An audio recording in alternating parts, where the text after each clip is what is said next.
বিশ্বনবী বললেন, লাকড়ি আনো, আগুন জ্বালাও, আলকামারে আমরা আগুনে ফেলবো। লাকড়ি আনা হলো, দাও দাও দাও দাও করে আগুন জ্বালানো হলো।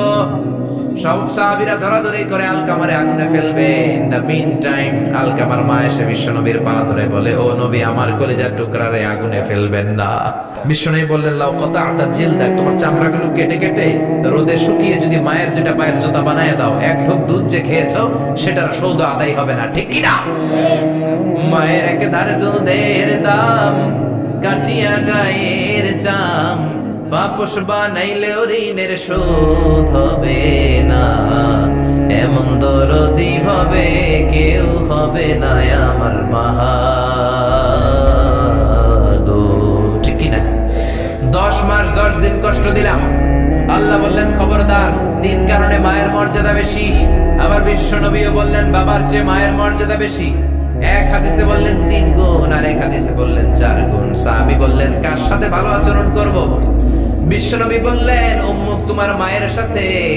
তারপরেও বললেন মায়ের সাথে, তারপরেও মায়ের সাথে, তারপরে মায়ের সাথে। পঞ্চমবারে বললেন তোমার পিতার সাথে। 4 বার মায়ের কথা বললেন। কয়বার? আরো জোরে বলেন। এজন্য আল্লাহ ডেকে বলে, গোলাম, খবরদার, মায়ের সাথে ভালো আচরণ করবা। কারণ হামালাতহু উম্মুহু, বাবা তোমারে পেটে ধরে নাই, পেটে ধরেছে কে? ওয়াহানান আলা ওয়াহান, বোঝার পরের বোঝা, জ্বালার পরের জ্বালা, যন্ত্রণার পরের যন্ত্রণা বাবা সহ্য করে নাই, করেছে কে? ফাসালহু ফি আমাইন, 2 বছর বাবা দুধ খাওয়ায় নাই, দুধ খাওয়ালো কে? কয় লিটার দুধ আপনি সাবার করছেন মায়ের বুকের, কোনো হিসাব আছে? বিশ্বনবী বললেন, লাউ কাতা'তা জিলদাক, তোমার চামড়াগুলো কেটে কেটে রোদে শুকিয়ে যদি মায়ের দুইটা পায়ের জুতা বানায় দাও, এক ঢোক দুধ যে খেয়েছো সেটার সৌদ আদায় হবে না, ঠিক কি না?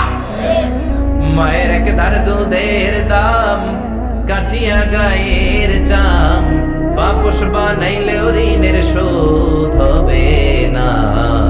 এমন দরদি হবে কেউ হবে না আমার মা গো, ঠিক কি না? 10 মাস 10 দিন কষ্ট দিলাম।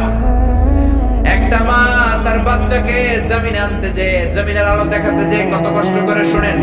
চিকিৎসা বিজ্ঞানীরা বলে, সুস্থ মানুষ 45 ইউনিট ব্যথা সহ্য করতে পারে, এর বেশি পারে না। কত ইউনিট? 45 ইউনিট। এর বেশি যদি ব্যথা পায় কেউ, হয় মরে যাবে, নয় বেহুশ। আমার আর আপনার মা আমাকে আর আপনাকে জন্ম দিতে যে 57 ইউনিট ব্যথা সহ্য করেছে ডেলিভারির দিন। 57 ইউনিট, 57 ইউনিট প্লাস, তার চেয়েও বেশি। যেটা কোনো অ্যাক্সিডেন্টে আপনার দেহের 20টা হাড্ডি একসাথে ভেঙে গেলে যত ব্যথা, এর চেয়েও বেশি ব্যথা। সুবহানাল্লাহ কইতে পারলেন না? এজন্য আল্লাহ বললেন, খবরদার, মা বাবার সাথে খারাপ আচরণ করো না।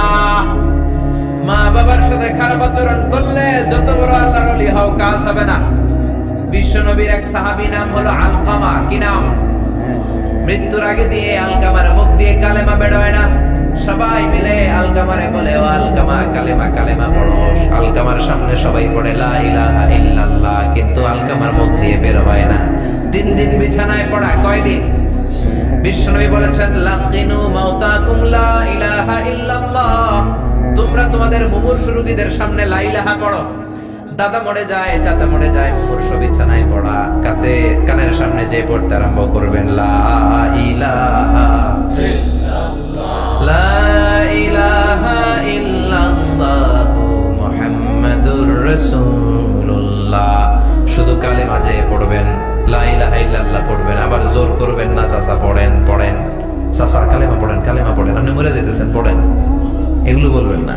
কারণ এরকম জোরাজোরি করলে এমনি তার রূহ বের হইতেছে, তার তো জান খারাপ।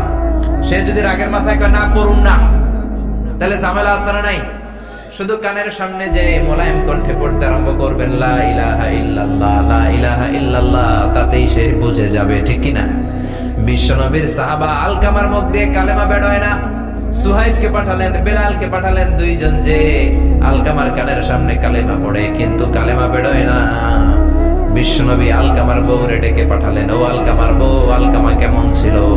আলকামার বিবি বলে, খুব নামাজি ছিল নবী, জিকির করতো, তাহাজ্জুদ মিস হতো না।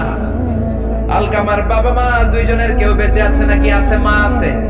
আলকামার মারে ডাকো। বিশ্বনবী আলকামার মারে বললেন, ও আলকামার মা, তোমার বেটা আলকামা কেমন ছিল? আলকামার মা বলে, ভালো ছিল, নামাজ পড়তো নি পড়তো, রোজা রাখতো নি রাখতো। তোমার সাথে কেমন আচরণ করতো? এই কথা জিজ্ঞেস করার পরে আলকামার মা কান্না শুরু করে দিয়েছে। ডেকে বলে, ও নবী, আমার কথা শুনতো না, বউ পাগলা ছিল, নামাজ রোজা ঠিকই ছিল, কিন্তু আমার কথার গুরুত্ব দিত না, অনেক কষ্ট দিছে আমারে, আজ আমার মনে ব্যথা। বিশ্বনবী বলল, তোমার নিজের ছেলে কি আর করবা, মাফ করে দাও। আলকামার মা বলে, না, মাফ করবো না। কি বলে? ভেজাল আছে না নাই? বিশ্বনবী বলেন, লাকড়ি আনো, আগুন জ্বালাও, আলকামারে আমরা আগুনে ফেলবো। লাকড়ি আনা হলো, দাও দাও দাও দাও করে আগুন জ্বালানো হলো। সব সাহাবীরা ধরাধরি করে আলকামারে আগুনে ফেলবে। ইন দা মিন টাইম আলকামার মা এসে বিশ্বনবীর পা ধরে বলে, ও নবী, আমার কলিজার টুকরারে আগুনে ফেলবেন না, আমার নারছেরা ধন আলকামা, 10 মাস 10 দিন আমি পেটে ধরেছি, আগুনে ফেলবেন না। বিশ্বনবী বললেন, তাহলে মাফ করছো কিনা বলো। চোখের পানি ছেড়ে দিয়ে বলে, নবী যান, আলকামার ব্যাপারে আমার মনে আর কোনো দুঃখ নাই, আমার ছেলেটারে তারপরেও আপনি আগুনে ফেলবেন না, আমি আমার আলকামারে মাফ করে দিলাম। আলকামার মা আলকামার মাফের ঘোষণা যখন দিয়েছে, আলকামা চিৎকার করে পড়তে শুরু করেছে, লা ইলাহা ইল্লাল্লাহু মুহাম্মাদুর রাসূলুল্লাহ সাল্লাল্লাহু আলাইহি ওয়াসাল্লাম। মা বাবার সাথে বেয়াদবি করলে মরার আগে মুখে কালেমা বেরোবে না, চিল্লায় কোন ঠিক কিনা। এজন্য আপনি যত বড় আল্লাহর ওলি হন, যত বড় মানুষ হন, মা বাবার সাথে খেদমতের দরকার আছে না নাই? না না, এটা করে এলাম না, করেন না, না না করেন। আমি জ্বালায়া, আমি আপনার কথা হলে উঠতে না, আসলে এটা কথা। আচ্ছা, একটা বাংলা ইসলামী সঙ্গীত আপনাদেরকে শোনাচ্ছি। হাজার ব্যথা বেদনার পরে ফিরে আসনি তুমি আপন ঘরে, দিনের আলো তুমি ছড়িয়ে দিতে চলে গেলে মদিনায় মক্কা ছেড়ে। হে রাসূল, তোমাকে ভুলি আমি কেমন করে, হে রাসূল, তোমাকে ভুলি আমি কেমন করে।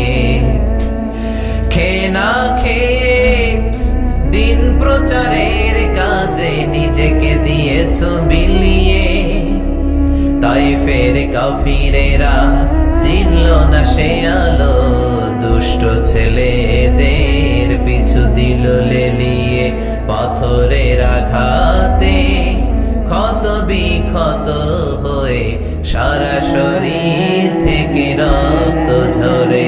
হে রাসূল, তোমাকে ভুলি আমি কেমন করে, হে রাসূল, তোমাকে ভুলি আমি কেমন করে। পড়েন আল্লাহু